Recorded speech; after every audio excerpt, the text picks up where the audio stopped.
Hey everybody, welcome back to the channel. Today we are out at the range and we're gonna have a little bit of fun going into some of your questions you guys have regarding what is the best option to attach to the back of your Dissent. So as you guys know, if you buy a complete firearm or if you buy just the upper, they're only gonna come with the Picatinny rear plate. So you might have a couple options. We're gonna dive into what those options are right now.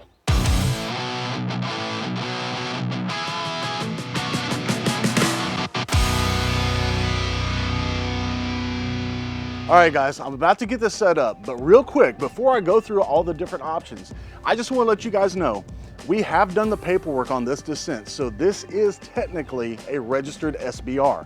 So all the things you see me use on here are gonna be perfectly fine for us to use. Some of them you're gonna possibly have to use paperwork on to get them, but I just wanted to show you what the options are gonna be for you.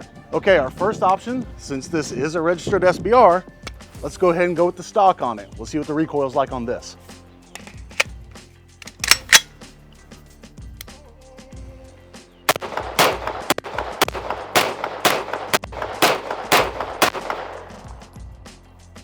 Pretty manageable, I'd say.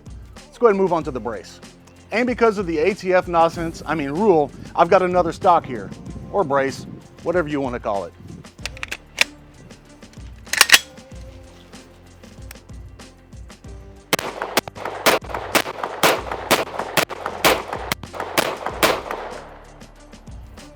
I'd say about equally manageable.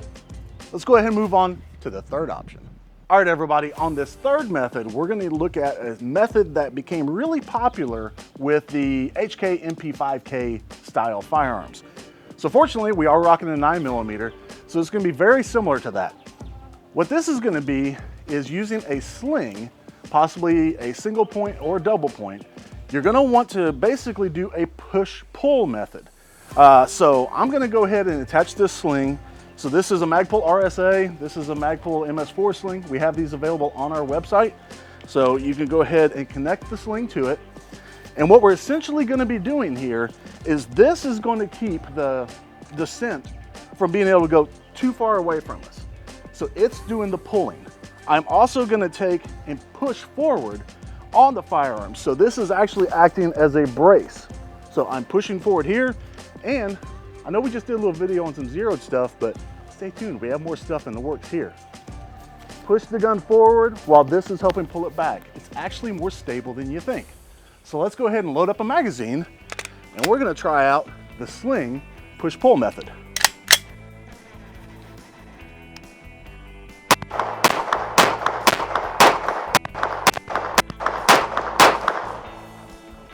As you can see, that's actually a pretty solid option. You don't have to worry about a stock pistol brace.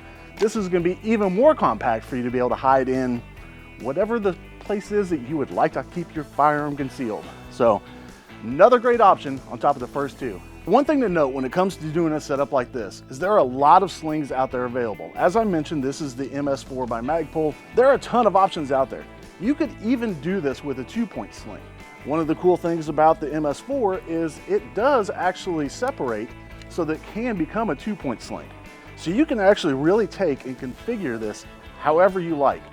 The main thing you just want to make sure is you want to make sure that you have everything cinched up nice and tight so that when you do go to push on it, you don't have a lot of slack. You don't want the Dissent to be way out there so that everything's really loose. You want everything you're doing to have nice, equal, and opposite reactions. So pushing, pulling, same time, makes it a nice stable platform.